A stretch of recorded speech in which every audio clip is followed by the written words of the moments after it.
بسم اللہ الرحمن الرحیم۔ آج میں آپ سے دو خبریں شیئر کرنا چاہتا ہوں جو ہمارے ایمان کے لیے انتہائی خطرناک ہو سکتی ہیں، لیکن پہلے قرآن پاک کی آیت مبارکہ سنیں۔ الشیطان یعدکم الفقر ویأمرکم بالفحشاء، شیطان تمہیں تنگ دستی کا خوف دلاتا ہے اور بے حیائی کا حکم دیتا ہے۔ یہ آیت مبارکہ جب بھی پڑھتا تھا تو سمجھ نہیں آتا تھا کہ شیطان کہتا ہے فحاشی کرو، بے حیائی کرو، گندے کام کرو، ورنہ تم تنگ دستی، غربت، پاورٹی، معاشی پریشانی میں مبتلا ہو جاؤ گے۔ یہ معاش، پاورٹی، غربت، فحاشی کا ریلیشن آپس میں کچھ سمجھ نہیں آتا تھا، لیکن کل ایک خبر دیکھی تو ڈرانے والا نظر آیا جو غربت سے، معاشی پریشانی سے، تنگ دستی سے ڈرا رہا تھا اور فحاشی، ہم جنس پرستی، ٹرانسجینڈرزم کو عام کرنے کا حکم دے رہا تھا۔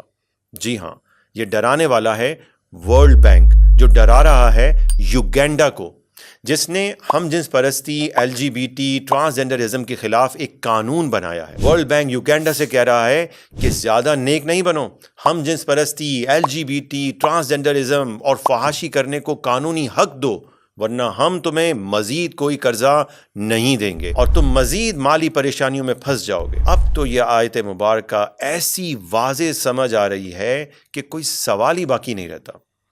اس وقت کے کیپٹلسٹ مالیاتی ادارے، ورلڈ بینک، IMF، یہ سب شیطان ہیں جو پوری دنیا کو غربت، بھوک، افلاس اور معاشی پریشانیوں سے ڈرا رہے ہیں اور یہ اگر پاکستان آ جاتے ہیں اور پاکستان کے نگراں وزیر اعظم بنیں گے تو پاکستان کا اللہ ہی حافظ ہے۔ انہوں نے آ کر پاکستان کو مزید معاشی پریشانیوں میں مبتلا کرنا ہے اور پاکستان کو ڈرانا ہے کہ اگر تم نے ٹرانسجینڈر، LGBT، فحاشی کے راستے کو روکا اور یہ عام نہیں ہونے دیا تو تمہارے لیے معاشی پریشانیاں آ رہی ہیں، تمہیں مزید قرضہ نہیں ملے گا، تم پر مزید سینکشنز لگائی جائیں گی۔ دوسری طرف دیکھیے آپ کہ اسلامی نظریاتی کونسل، OIC، جامع ازہر، فقہی کونسل اور تمام مکاتب فکر کے، کہتے ہیں نا کہ بھائی علماء جمع نہیں ہوتے، تمام مکاتب فکر کے علماء نے ایک ہی فتویٰ دیا اور انہوں نے کہا کہ ٹرانسجینڈر ایکٹ غیر شرعی ہے، خلاف شریعت ہے، اور وفاقی شرعی عدالت نے 3 سال لگاتار سماعتوں کے بعد یہ فیصلہ دے دیا کہ بھائی حکومت اسے کالعدم قرار دے اور ٹرانسجینڈر کے نام کو ہی ختم کرے۔ لیکن دوسری طرف کیا ہو رہا ہے؟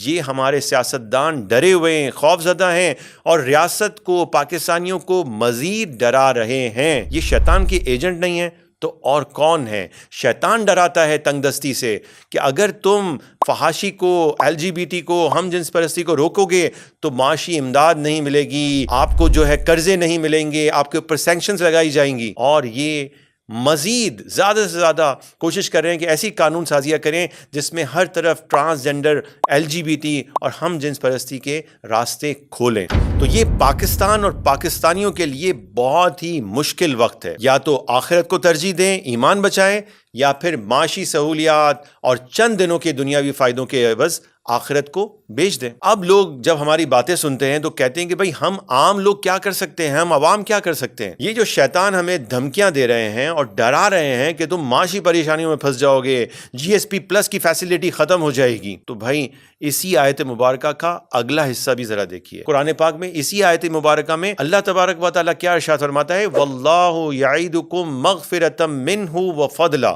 اور اللہ تم سے اپنی بخشش اور فضل کا وعدہ فرماتا ہے، یعنی اللہ نے دنیا میں بھی فضل کا وعدہ فرمایا ہے، یعنی کہ آپ کے لیے معاشی پریشانیاں ختم ہو جائیں گی اگر اللہ کے راستے پر آؤ گے، اور آخرت میں بھی اللہ تبارک و تعالیٰ بخششیں عطا فرمائے گا۔ اگرچہ یہ نظام ہی بھائی ہمیں تو سمجھ نہیں آتا، جو کہ پورا کا پورا کرپٹ ہو چکا ہے، پھر صرف یہی ایک راستہ رہ جاتا ہے کہ دینداروں کو الیکشن میں کامیاب کر کے اسمبلیوں تک پہنچایا جائے۔ پھر آپ کہیں گے کہ بھائی یہ بھی تو سارا ڈرامہ ہی ہوتا ہے، لیکن ہم کیا کر سکتے ہیں؟